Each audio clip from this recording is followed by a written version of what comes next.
नमस्कार, राम राम। राजस्थान के पंचायत शिक्षक भाइयों और विद्यालय सहायक भाइयों और बहनों, नमस्कार, राम राम। प्रिय भाइयों और बहनों, आप सबको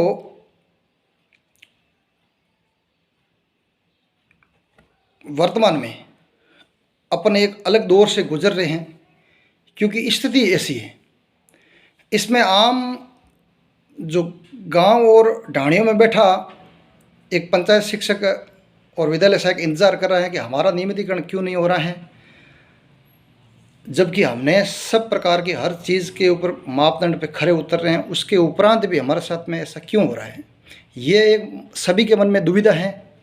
इस दुविधा को लेकर एक उधेड़बन में जी रहे हैं। मित्रों, आपने देखा होगा, जब एमपी के चुनाव से पहले यह सरकार हमें 100 दिन की कार्य योजना में लेती है।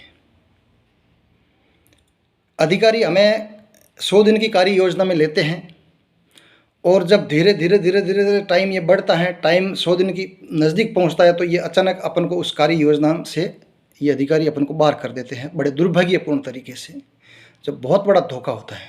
जबकि उस समय भी हमारा, अगर हर दृष्टि से देखा जाए तो हम उन मापदंडों में आ रहे थे। उसके उपरांत भी बड़े दुर्भाग्यपूर्ण तरीके से 100 दिन की कार्य योजना से हमें अचानक बाहर कर दिया। फिर आम गरीब बेचारा देखता रहा और अपने स्थिति पे ही वो रोता रहा।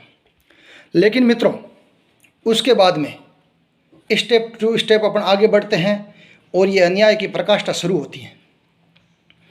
जब अब जो बजट गया है, पिछला जो बजट गया है, आज से महज 1-2 महीने पहले, 2-4 महीने पहले बजट गया है, और उस बजट में हमें जो नियमितीकरण के लिए 5 साल जरूरी है, इसके लिए 2 साल की छूट दी गई। वो आप सब संविदा कर्मियों को विदित हैं। तो वो छूट दी गई। हमने बार बार मंत्रियों को ये बात अवगत करवाई, सीएम साहब को बात अवगत करवाई, अधिकारियों को बात अवगत करवाई, तो उन्होंने हमें 2 साल की छूट दी गई। और इन्होंने विधानसभा में ज़ोर ज़ोर से ढिढोरा पीटा गया कि हमने इनको 2 साल की छूट दी। लेकिन मित्रों, दुर्भाग्य देखो अपना, दुर्भाग्य की एक हद होती है। अपने साथ क्या खेल होता है। जो छूट तो ये दे देते हैं, छूट तो ये दे देते हैं, नाम मतलब कि 2 साल की इन्होंने छूट आगे बढ़ा दी। 1 साल के लिए इन्होंने छूट को आगे बढ़ा दी। फिर आप देखो, छूट बढ़ा दी, लेकिन अनुभव की गणना है वो पिछली सरकार में अधिकारियों ने जो तय किया था वो की वो कर रहे। अनुभव की गणना 1 अप्रैल 2024 तक ही कर रहे हैं। आप अपना दुर्भाग्य देखो।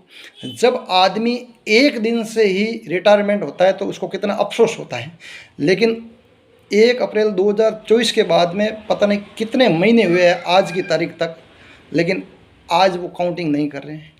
तो ये छूट हमारे किस काम की है? क्यों झूठी विधानसभाओं में तालियां बजाई गई? ये हमारा बहुत दुर्भाग्य है। तो इस प्रकार से हमारे साथ में बड़ा अन्याय किया जा रहा है, बड़े दुर्भाग्यपूर्ण तरीके से। और आप देखो, वहीं से भी पूरा नहीं हो रहा है। कॉन्ट्रेक्चुअल हियरिंग रूल्स 2022 लागू किए, गजट नोटिफिकेशन जारी किया, सब कुछ किया, तो उसमें ऐसे कोई नियम नहीं थे, ऐसे कोई नियम नहीं थे। गजट प्रकाशन में, राज्यपाल गजट प्रकाशन में ऐसा कोई नियम नहीं था कि आईएएस पैटर्न लागू किया जाए। उसमें सिर्फ एक ही बात लिखी हुई थी कि जो जिसकी 5 साल है उसको हम नियमितीकरण करेंगे स्क्रीनिंग करके। उसके बाद में इन्होंने हमारे अनुभव के ऊपर आईएएस, पूर्व अनुभव के ऊपर आईएएस पैटर्न लागू किया अधिकारियों ने। फिर भी वो स्वीकार किया, फिर भी वो स्वीकार किया, लेकिन वो बाद में लागू किया गया। फिर भी वो स्वीकार किया। और उसके बाद में आप देखो, इन्होंने जो जब कोई भी नियमित कर्मचारी होता है, उस नियमित कर्मचारी की अनुभव की जहाँ गणना होती है उसमें किसी भी प्रकार का वित्तीय वर्ष नहीं लगाया जाता है। लेकिन ये अधिकारी हमारे ऊपर वित्त वर्ष, उन्होंने कहा कि हम आपकी गणना वित्तीय वर्ष से करेंगे। देखो आप,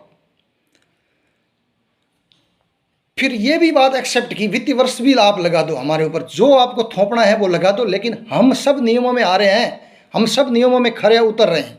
आप हमारे वित्तीय वर्ष से हमारे 11 महीने ले लो, कोई दिक्कत नहीं हमें। हमारी 11 महीने आप हमारे ले लो, फिर भी वित्तीय वर्ष लेने के उपरांत भी आज की तारीख में हम मापदंडों पे खरे उतर रहे हैं। कल ही मैंने ऑडियोज़ वीडियोज़ के माध्यम से हमारे हर मंत्री जी को ये बात बोली गई, मंत्री उन लोगों ने भी एक्सेप्ट किया है, कहा गया कि भाई ये गलत हो रहा है आपके साथ में।